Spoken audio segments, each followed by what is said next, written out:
Meet Bones McMann. He's a no-nonsense butt kicker that will deliver your program wins. Bones was raised in the backwoods of Montana on a ranch just outside of Fort Benton. He was and still is the third highest ranked recruit to ever come out of the state, but a completely torn right knee ended his career before it could even get started. So he took to coaching, and now, after becoming one of the best high school coaches in the entire country, a team decided to give him a shot at the college level. So who gave him that chance? Ladies and gentlemen, welcome to Fort Collins, Colorado, home of the Colorado State Rams. When I made my top 10, I originally wasn't even going to include Colorado State, but something told me I should, and now they'll be my initial dynasty. Jay Norvell is out, Bones McMann is in. The Rams have had some ups and downs recently, but it's mostly been downs. They've struggled to maintain much success in the last 20 seasons, but that's all going to change.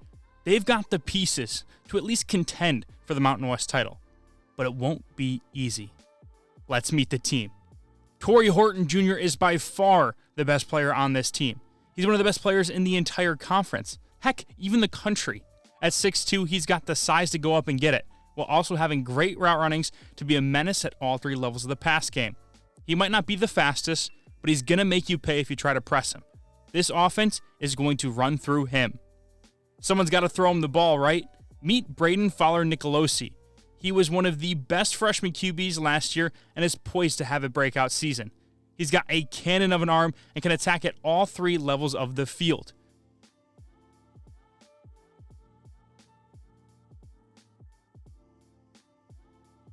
The leader of the defense is in the secondary. Jack Howell is the best tackler and best coverage guy on this team. He is going to shut down the middle of the field while running the alley to make sure we won't get beat deep. It's a very senior-heavy team, 30 of them to be exact. If we can't win the Mountain West this year, we're likely down the ladder again until we reload. This is one of the reasons that I ended up choosing Colorado State. The idea that you have a one-year window before you have to reset and do it all again is so enticing. I also like the idea of having to recruit in an area that isn't filled with great talent, and when it is, it goes to Colorado, not Colorado State. Some other guys you'll want to familiarize yourself with are Norgotcu. He's one of our best pass rushers and should lead the team in sacks. Aiden Hector, our best cover corner.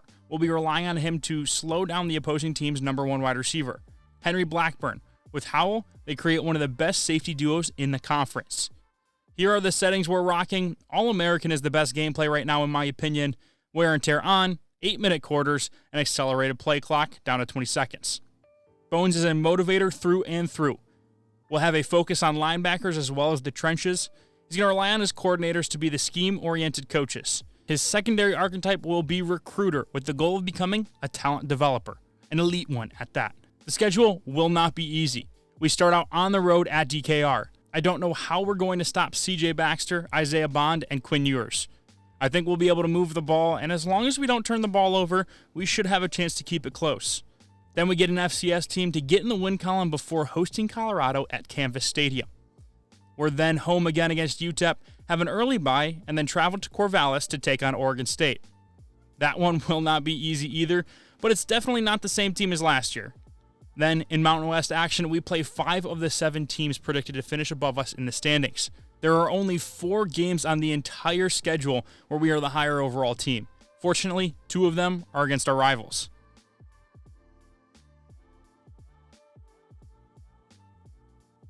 Here is the recruiting board. Kevin Paul was an instant commit corner. Wasn't even able to scout him, but he is the first commit in a new era of Ram football. Tim Rambo is the number 1 player on our board. He's a 4-star gem that if we can land could change the trajectory of our program before we even get off the ground. Pretty much every position is a need for us with how many seniors we have.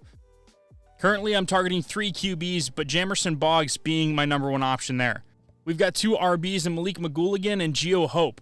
Would love to bring both guys in, but we're not in the top 8 for either yet. At the wide receiver position, we're throwing darts. We just need a couple to stick initially until we can get some help in the portal. D. Presley is the guy I was most interested in scouting first. Big mistake there. Only came in with 84 speed. We'll keep him on the board, but if someone else shows big interest, he's coming off. Steven Exum is a guy that I think we can be in play for. He's a 4-star and his top 8 is full of Mountain West schools. He's got a really solid rating set as well. Same goes for Trey Carden. This one's a little bit of a pipe dream with the schools he's looking at, but if we're able to sneak in, he looks like he could be a game changer. My goal is to make the identity of this team tough, physical, hard-nosed, but in a new, modern way. We're going to run the ball a lot, but we're also going to spread you out and throw it around the yard. We're going to use the quick passing game, the RPOs, the screens as an extension of the run game to keep the defense on their toes. On the defensive side of the ball, we're going to be looking to keep the ball in front of us, take away the big play, and make your heads hurt. We're looking to knock skulls constantly. That is the number one priority. We want to make the other team hurt. Right now, we're built as an air raid offense, and that's going to be what we are for this year. But I want to develop more of an identity beyond that. I want our offensive line to be physical. I want it to be a good offensive line, better than it is now. I want it to be able to be multiple in both the run and the pass game. I want our quarterback to have the ability to be an extension of our run game as well. Give us a +1 in that category. But I want game changers on the outside as well. I don't want to just be okay with getting your average 3 stars. I want some 4 stars. I want maybe a low 5-star once we get to that point in this rebuild. Getting a difference maker on the ground is the number one thing I'm going to be looking for. Any chance I can to find somebody who is going to break open short runs into huge gains, I'm going to take a shot at him. Ultimately, I want the identity of this team to be complementary, take care of the football, and be okay winning low-scoring games. Not try to force it into windows where it's not supposed to be, or trying to be aggressive when we don't need to be. We also want to force turnovers, whether that's being aggressive with the looks we give, blitzing a lot, or changing the looks we give, giving a lot of coverage shells, rolling into something else, giving a cover 3 into a cover 2 look. We want the ball in our hands. We don't want the other team to possess the ball for a long time. But we're also okay if they dink and dunk their way down the field, as long as it doesn't end in a touchdown. At the end of the day, though, we're just trying to win football games. Whatever gets us there the best is what we're going to do. It's a new era of Colorado State football, and I'm happy to have you along for the ride. If you liked the video, make sure to hit that subscribe button to keep up with all of the uploads and not miss a single one on my channel. Be on the lookout for our very first game against Texas. It's going to be a good one, I can promise you that. Thank you all so much for watching. See ya.